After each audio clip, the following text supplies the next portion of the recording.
Pernahkah Anda merasa gatal atau mengalami keputihan yang tidak kunjung sembuh meskipun sudah menggunakan pembersih kewanitaan setiap hari? Saya Angelica Lim, dan saya sangat memahami bahwa bagi Anda yang sering merasa burnout karena rutinitas pekerjaan yang padat, menjaga kebersihan area intim seringkali dianggap sebagai bentuk self-care atau upaya untuk tetap merasa segar di tengah kelelahan. Namun, terkadang niat baik untuk menjaga higienitas ini justru bisa menjadi bumerang yang membawa masalah baru pada kesehatan reproduksi Anda. Di sesi kali ini, kita akan membedah secara mendalam mengapa produk yang diklaim bisa membersihkan dan mengharumkan ini justru seringkali menjadi pemicu utama infeksi yang mengganggu. Mari kita lihat realitasnya secara medis. Halo, saya Dr. Arini. Penting bagi Anda untuk menyadari bahwa tubuh sebenarnya telah dirancang dengan sistem yang sangat cerdas dan mandiri untuk menjaga dirinya sendiri. Secara medis, Miss V bukanlah area yang kotor dan harus disikat habis dengan sabun. Justru sebaliknya, ia memiliki ekosistem mikroba yang sangat seimbang. Di dalam sana, terdapat pasukan pelindung yang kita sebut sebagai bakteri baik, yaitu Lactobacillus. Bakteri ini adalah pahlawan tanpa tanda jasa yang bekerja 24 jam sehari untuk menghasilkan asam laktat.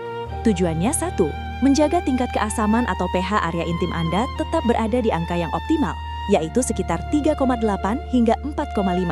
Mengapa angka ini begitu krusial? Bayangkan tingkat keasaman ini sebagai perisai pelindung atau sistem pertahanan alami. Dalam kondisi asam yang stabil seperti ini, kuman, jamur, dan bakteri jahat dari luar akan sangat sulit untuk tumbuh dan berkembang biak. Selain faktor keasaman, organ reproduksi Anda juga memiliki kemampuan self-cleaning atau pembersihan mandiri yang luar biasa. Melalui cairan alami atau keputihan fisiologis yang normal, tubuh Anda secara rutin membilas sel-sel mati dan sisa-sisa kotoran keluar dari liang vagina.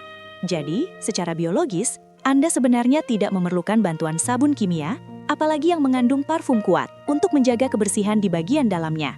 Sistem ini bekerja dengan sangat harmonis selama tidak ada gangguan dari luar. Namun pertanyaannya adalah, apa yang terjadi jika rutinitas pembersihan yang Anda anggap sebagai bentuk self-care ini justru merusak perisai alami tersebut?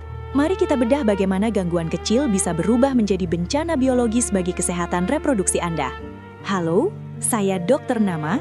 Mari kita bedah apa yang sebenarnya terjadi secara biologis saat rutinitas pembersihan ini dilakukan. Area kewanitaan Anda memiliki ekosistem yang sangat rapuh dengan tingkat keasaman atau pH ideal antara 3,8 hingga 4,5. Tingkat keasaman ini bukanlah sebuah kebetulan, melainkan benteng pertahanan utama yang diciptakan alam untuk melindungi reproduksi Anda. Masalah mulai ketika sabun wangi atau pembersih kewanitaan yang mengandung parfum masuk ke dalam rutinitas Anda. Secara kimiawi, sebagian besar sabun bersifat basa atau alkali. Saat zat basa ini bertemu dengan lingkungan asam di area tersebut, terjadi lonjakan pH yang drastis. Dalam hitungan menit, gangguan kimiawi ini menyebabkan pembantaian massal pada bakteri baik yang kita sebut Lactobacillus. Padahal, Lactobacillus adalah pahlawan yang bertugas memproduksi asam laktat untuk menjaga keseimbangan ekosistem Anda. Ketika jumlah bakteri baik ini merosot, pertahanan Anda runtuh. Tanpa adanya perlindungan dari bakteri baik, mikroorganisme jahat yang tadinya terkendali kini mendapatkan ruang untuk tumbuh subur.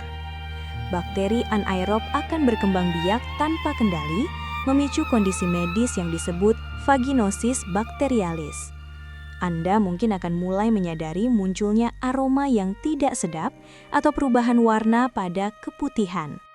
Selain bakteri, jamur seperti Candida albicans juga akan memanfaatkan situasi ini. Lingkungan yang sudah tidak asam lagi menjadi tempat bermain yang sempurna bagi jamur untuk tumbuh berlebihan, menyebabkan kandidiasis. Inilah yang memicu rasa gatal yang hebat, sensasi terbakar, dan ketidaknyamanan yang sangat mengganggu aktivitas harian Anda. Zat pewangi atau parfum dalam sabun tersebut juga berperan sebagai iritan kuat. Zat ini merusak lapisan lipid pelindung kulit, memicu peradangan kronis, dan membuat jaringan sensitif di sana menjadi jauh lebih rentan terhadap luka mikro. Di ruang praktik, saya seringkali menemui pasien yang datang dengan keluhan infeksi berulang yang tidak kunjung sembuh. Ironisnya, mereka adalah individu yang sangat peduli pada kebersihan dan merasa sudah melakukan hal yang benar dengan menggunakan produk pembersih yang paling harum di pasaran. Mereka tidak menyadari bahwa rasa harum yang mereka kejar justru menjadi pemicu bencana biologis pada tubuh mereka sendiri. Namun, jika kerusakan ini sudah terjadi, atau jika Anda ingin mencegahnya sejak dini, langkah apa yang harus Anda ambil untuk mengembalikan harmoni di sana? Mari kita bahas protokol pembersihan yang tepat dan aman secara medis di bagian selanjutnya. Sekarang, mari kita bicara tentang jalan menuju pemulihan.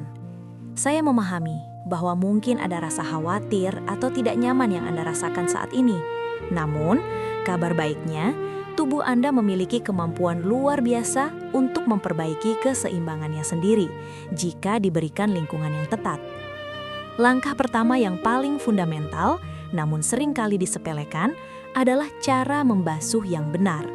Cukup gunakan air bersih yang mengalir untuk membersihkan area luar saja. Sangat penting bagi Anda untuk membiarkan bagian dalam vagina bekerja secara alami dengan mekanisme pembersihan mandirinya sendiri. Memasukkan air, apalagi sabun, ke bagian dalam justru akan mengganggu ekosistem bakteri baik yang sedang berusaha kita pulihkan. Perawatan yang kedua, saya menyarankan Anda untuk menjadi konsumen yang lebih jeli. Periksa kembali produk perawatan tubuh yang Anda miliki. Hindari semua produk dengan label fragrance atau pewangi yang keras. Aroma bunga yang kuat mungkin terasa menyenangkan, namun secara biologis, itu adalah zat iritan bagi jaringan mukosa Anda yang sangat sensitif. Langkah ketiga berkaitan dengan kebiasaan setelah mandi atau setelah menggunakan toilet. Pastikan Anda mengeringkan area tersebut dengan handuk bersih yang lembut sebelum mengenakan pakaian dalam. Pilihlah pakaian dalam katun 100% yang mampu menyerap keringat dengan optimal.